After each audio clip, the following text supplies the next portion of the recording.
Thank you, Hanina, for a very warm introduction. And I'd like to begin and say as an introduction that personally, I am actually very excited and touched. And I didn't foresee how much I personally would be excited by your graduation. After all, it's you who did all the work, so who am I to get excited? But I do find myself very moved and excited at this moment.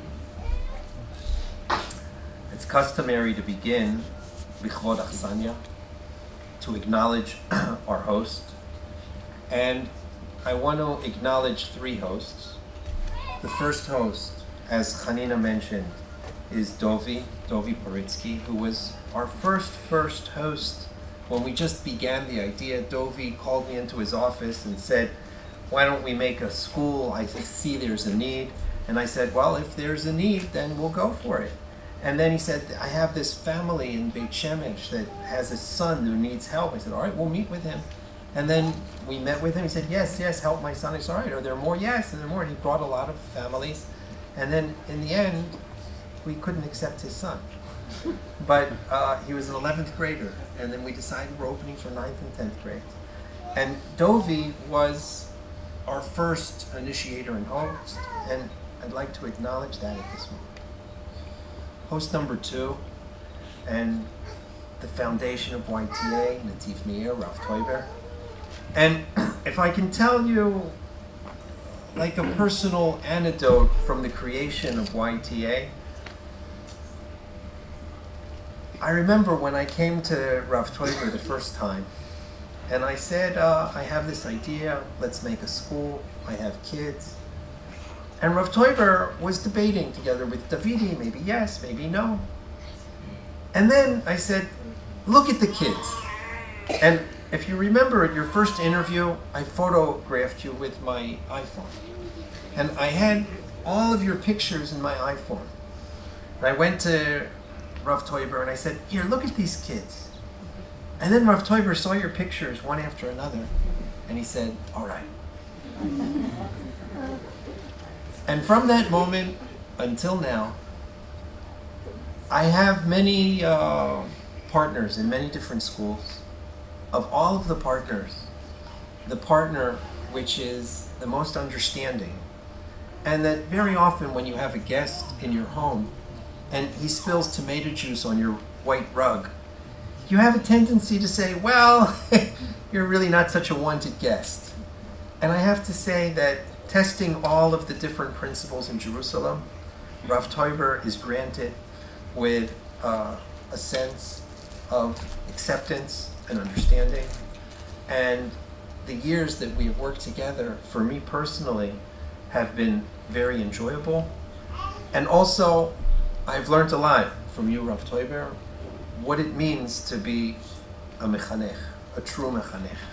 Today we were at Zvulun Orlev in the Knesset. We sat in the committee for Chinuch room together with Zvulun Orlev, who wished us graduating blessings. And he said that if you're in the hands of Rav Toiber at Nativ Meir, I'm sure that you're all well educated. And he knew what he was saying. It's host number 2. Our host number 3, I don't really know if it's proper to call him a host because he's more a balabait than a host. And you, Rabbi Borstein, it's very clear that you are YTA, and that my dreams would have remained dreams if it wasn't for your excellence and perseverance. And Rabbi Borstein knows that I'm really not one who gives feedback very often. And I don't give compliments. Rabbi Borstein seems to live with that quite well. But I guess once every 3 years, you should know, I think you're doing a good job.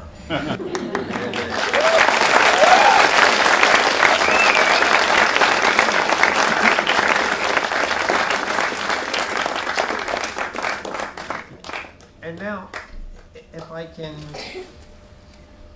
share with you a little bit of my feelings at this moment. I have two feelings that are contradictory, but seem to blend very often. On one hand, I have tremendous nachat, tremendous nachat, I want to say also mixed with relief. And I don't mean it in a negative sense, and I'll explain. Before I was a Rosh Yeshiva, I was a tour guide. For about 10 years, I was a tour guide for Shalabim and for Mevaseret.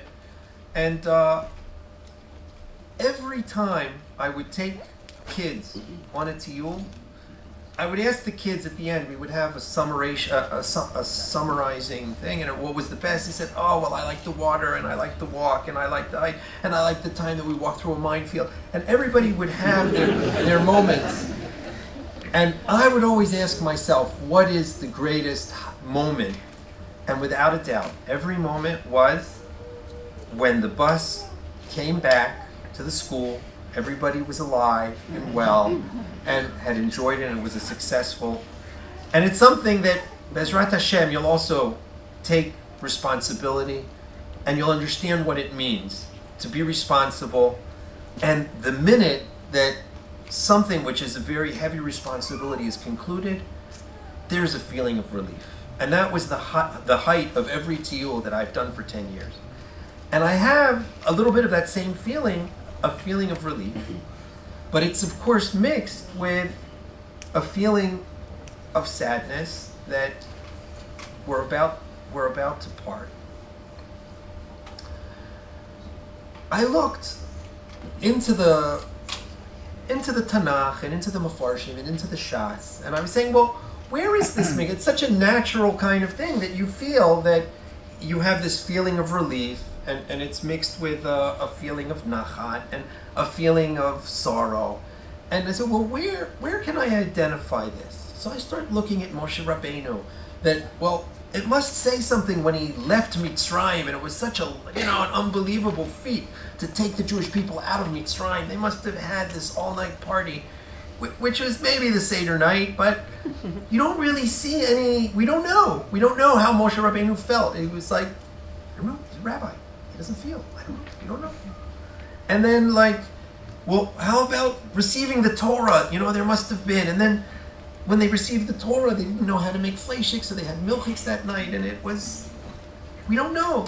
Even after he received the Torah, and the first time it didn't work, and he broke the luchot, and the second time it worked, and how did we don't know. It's not brought down in the Tanakh. And then you feel, well, how about coming, bringing them to the border of Eretz Yisrael? We didn't really bring them. Well, how about Yoshua? Yoshua finished it, he brought them into Eretz Yisrael. And again, you don't really know what happened when he came into Eretz Yisrael. And then again, maybe David HaMelech, maybe Shlomo, and you don't really see, and you don't know. And I was wondering, well, maybe my feelings of relief and my feelings of nachat, but maybe they're not proper. And then I saw an interesting explanation of Rav Moshe Soloveitchik, Rav Yosef Beer's father.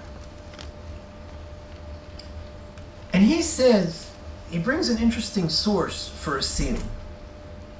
It says that, how do you know that we make a siyum, that we celebrate the completion of studying Torah?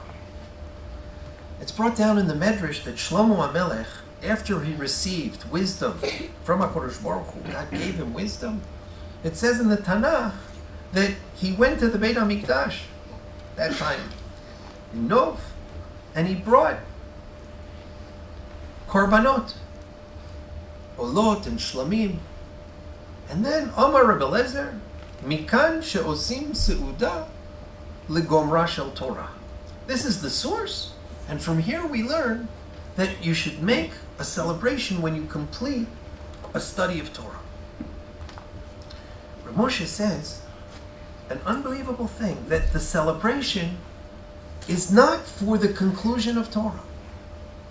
He says that the celebration is for the commencement of Torah.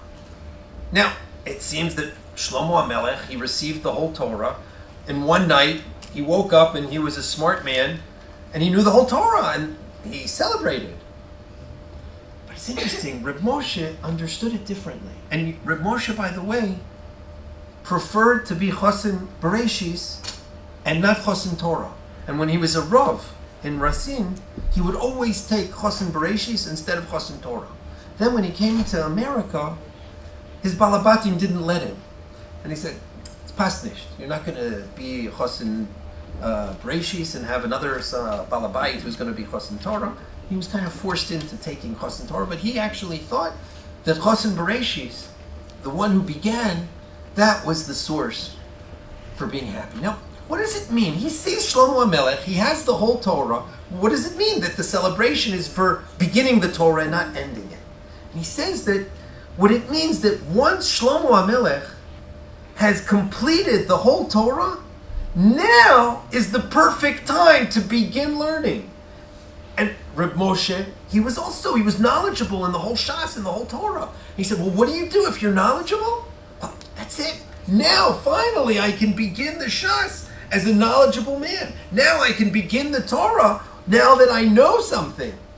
And when Reb Moshe sees that Shlomo HaMelech is celebrating the fact that he has Chokhmah, he realizes he's not celebrating the fact that he has Chokhmah. He's celebrating the opportunity that now he's starting a new stage. When I saw that understanding of Reb Moshe, I now go back to Moshe Rabbeinu. And I say, well, how did he have this feeling of, oh, let's rest for a minute. Now I have Nachat, the bus is finally back, everyone is here. Oh, no. Tzadikim, en le menucha, lo ba'olam hazeh, lo ba'olam haba. Tzadikim never, ever have a rest.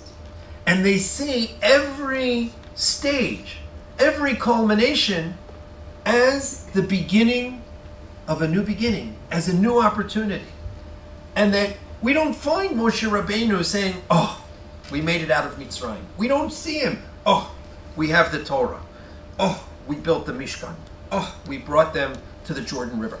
We never see him say that. Why? Because he's in a constant developmental process, bringing the Jewish people further and further towards the vision in the end of days.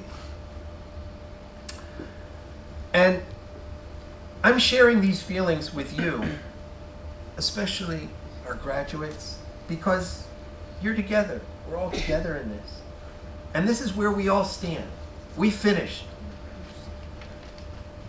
We finished high school.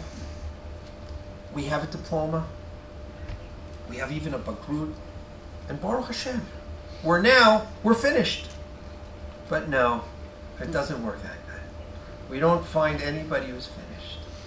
Now, we finally have the opportunity to begin. Now we're going to begin the Shas. And now we have enough so that we can really start what it is that we're supposed to start. And that is the true simcha of this evening. My blessing to all of us is that we should be successful in using everything that we have, understanding what Reb Moshe Soloveitchik is telling us, that yes, now that we have finished, now we're ready to start. And the celebration now is the celebration of beginning what we can. Thanks to everything that we've acquired, we're able to begin in a greater and a proper fashion. I want to conclude with a thank you to all of the graduates and the parents for allowing me to share these precious few years with you and your children, enjoying watching them, being part of the process of their growth. And Be'ezrat Hashem, we should all have continued nachat from watching our children grow. Ad bi'at Mashiach tzidkenu b'meira b'yameinu amen. And then continue to watch them with nachat.